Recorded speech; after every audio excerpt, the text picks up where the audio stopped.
Yeah.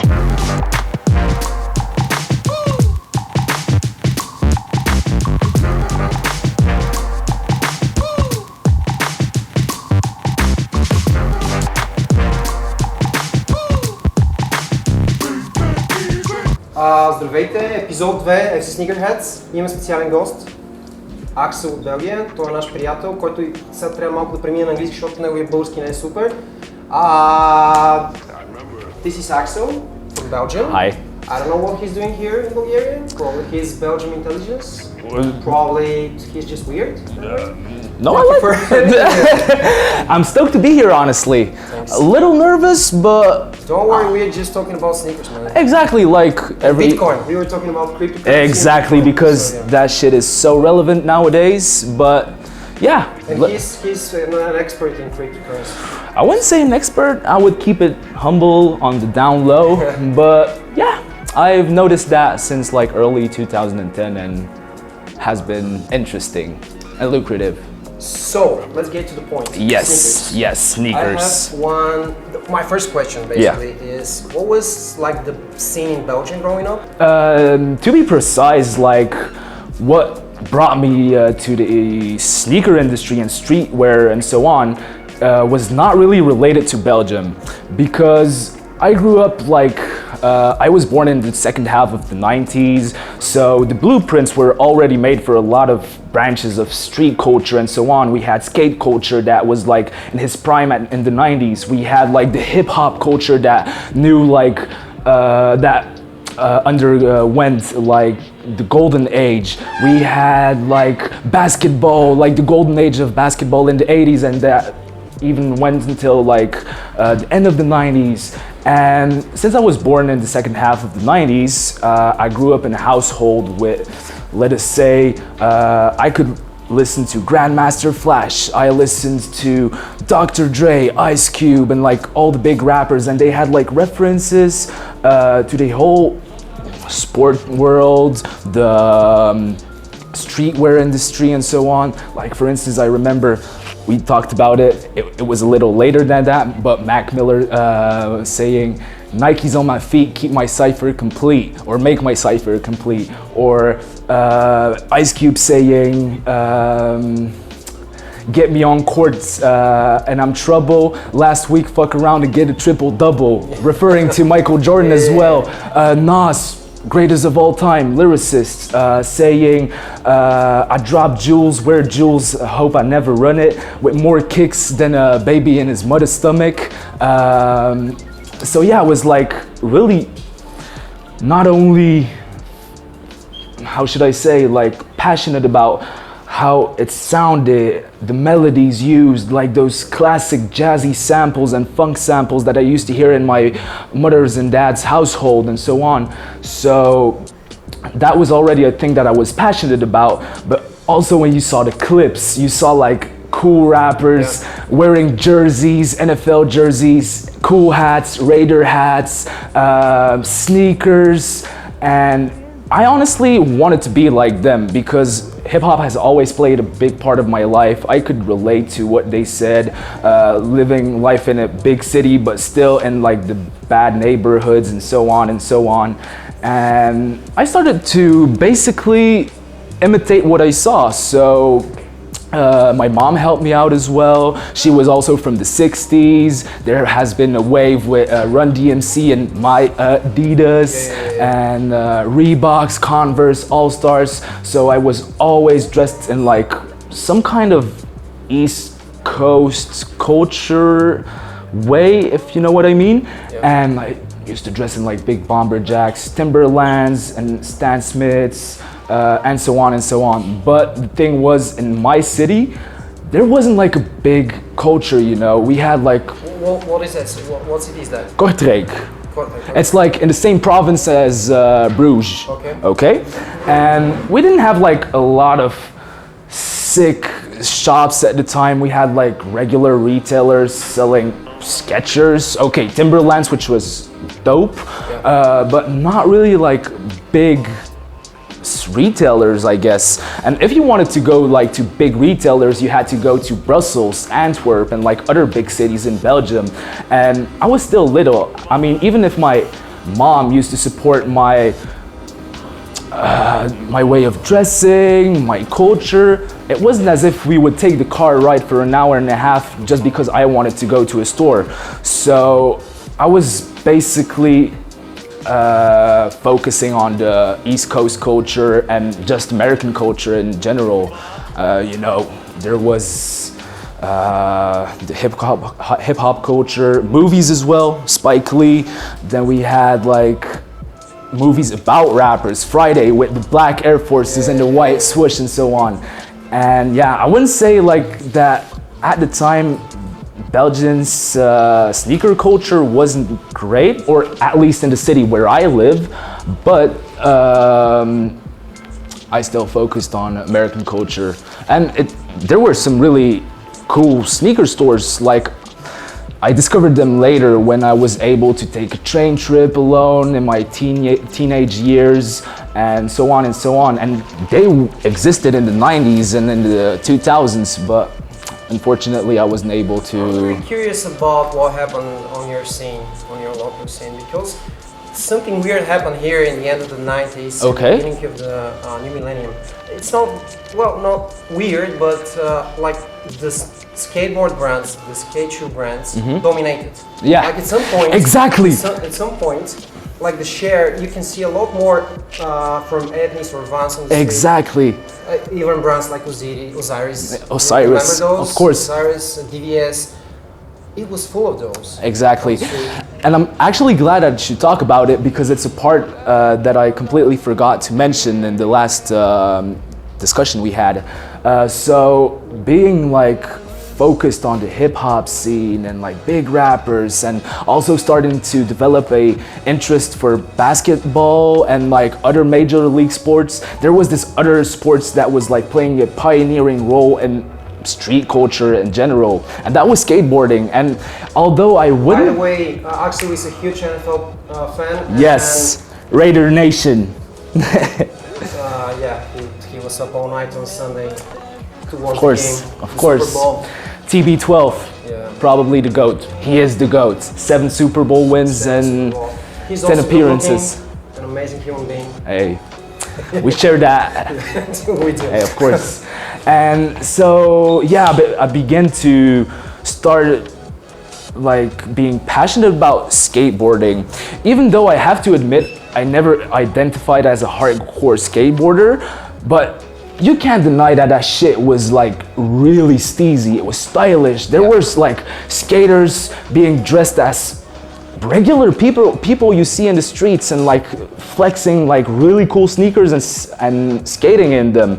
And like the tricks they did with the skateboard was like as a young kid super impressive. But then again, skateboarders are in the foundation of the streetwear. Of course, it's almost most of the stuff. Exactly. Honestly, well, we see like the pioneering elements of hip hop as, what is it? Rap, DJing, graffiti, and breakdancing. Honestly, I don't know if skaters would like to hear this, but I see like skateboarding being part of that hip hop culture as well. So, in Europe at least. And yeah, so it played like a really pioneering role in the street culture, and it caught my attention, let us say, and I thought it was like really cool what they did on the skateboard. I thought it was really cool how they dressed. I started to pick up like names: Reese Forbes, Eric Costin later on, Tony Hawk, Chris Haslam, and so on and so on. And yeah, actually, one of the only retailers in my hometown was selling Nike Dunks at the time, but yeah, like the Dunks were one of the only shoes I could find back in the time in my city. I remember I found them again recently. They were Nike Dunks High Coast. I don't know if you know them. It's like a really cool UNC colorway, and the swoosh is like navy, a bit like the patent, not the patent, the, how are they called? I know what you're saying. So either way. One question. What was the first shoe that you really fond of? You were really fond of? Okay, so I was always dressed in a really athletic way. We all know the 90s, even our parents used to grow up in like tracksuits and like those retro tracksuits. So I was always like dressed down in a athletic, casual wear. So I had Timberlands when I was little. I had regular Adidas because they were really easy to find, the Superstars, the Stan Smiths. But like my first shoe that I was really excited about getting was the Air Force One. It was like such a, I don't know, coveted shoe. The low version? No, not only the low, but also the mids, and I'll get to that later as well.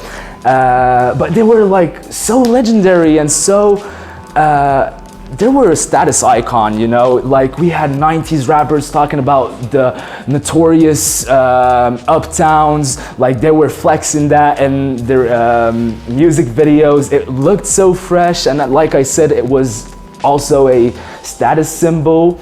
And yeah, I had to get that pair, but it was so difficult to find them since we didn't have a lot of retailers. And if I'm not mistaken, it was not until later that Nike approved the online retailing of Air Forces. I don't know if I'm correct on that one. I think you are. Yeah, and so I didn't find them like immediately, but I fantasized so hard about getting them. Like again, like I said earlier, being like my icons, my heroes, and so on.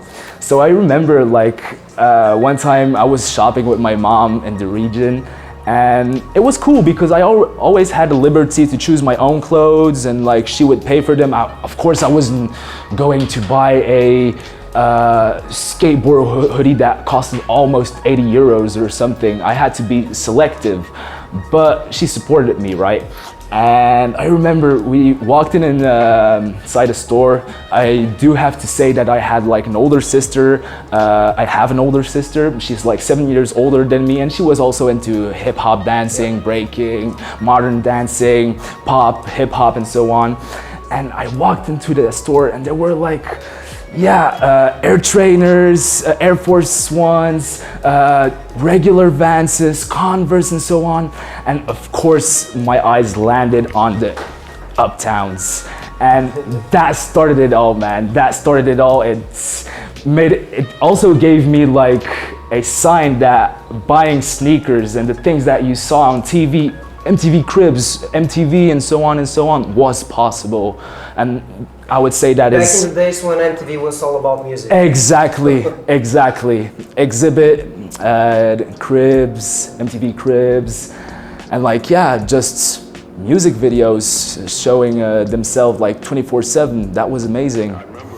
That was amazing. So I would definitely give the responsibility for my sneaker passion, or the reason of collecting, wearing so much sneakers, the Air Force Ones. What are your most favorite models? Like the My most favorite shoes ever? Yeah. Like name three and tell me why. Can I please say more than three? Because that's... Okay. I'd have to... Let's start with three and see what happens. Okay, so I think I could... Since you said three, I'm thinking like all the pairs that are significant to the one, like the starting pairs. So I already mentioned the Air Force One. I would be a huge hypocrite to not introduce the Air Force One inside of my top three, since it's the pair that started it all. Then I would say the Jordan ones. Jordan ones, 85 as well. Like, it was such a, I don't know, it was like such a legendary but also controversial shoe, and like controversy gives birth to a lot of mainstream attention as well. It was also referenced a lot into songs, etc., etc. And yeah, I mean, like, remember it was with the bands, it got banned from being shown in the FBA. Michael Jordan, exactly, the 51% rule, I think. And he wasn't allowed to play in them in his games, but he said like, fuck it, I'm still playing them, and like, I love this shoe, and so on. It was also like a big symbol of being a rebel and being true to your identity, you know. So I don't care. I'm gonna pay you. Whatever you want. I'm gonna pay you. I will play whatever I want. Exactly, and that's amazing. And I mean, the colorway, like black and red bread, we even like introduced a term for this specific colorway. It's bread. And like then you had the black toes, the Chicagos, the neutral gray ones, like the oval white ones with the gray swoosh, the UC LA colorway, and so on and so on. And it's like such a simplistic shoe, has nice color blocking, nice ways of putting the panels, like I don't know, they put it like well in practice, and you could have a collection of 20 Jordan 1s, each in the other colorway, and put it in a rotation each week, each day, I don't know, and you can be stylish as fuck, you know? So I would give my second place to the Jordan 1. Then, can I split the Yes, okay, and then I'll talk about other models. So, number 3 is really difficult because... Split it.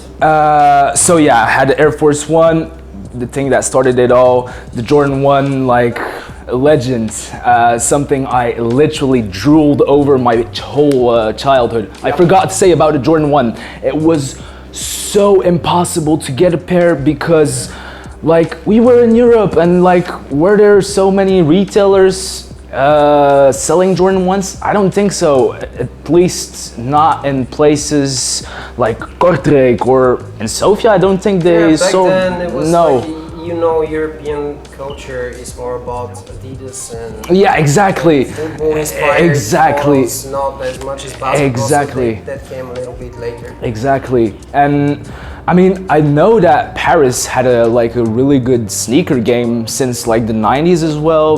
There were like big pioneers in like streetwear cultures and so on. Don't tell me you took the train and went to Paris to buy a pair of Jordans. Hey, I went to Paris and it was for a particular reason. I remember there was this concert my sister wanted to attend in Bercy. It was like for a band, Green Day, I guess. And I remember like hunting down every shop I saw just so I could lay my hands on the Jordan 1. Spoiler alert, didn't happen.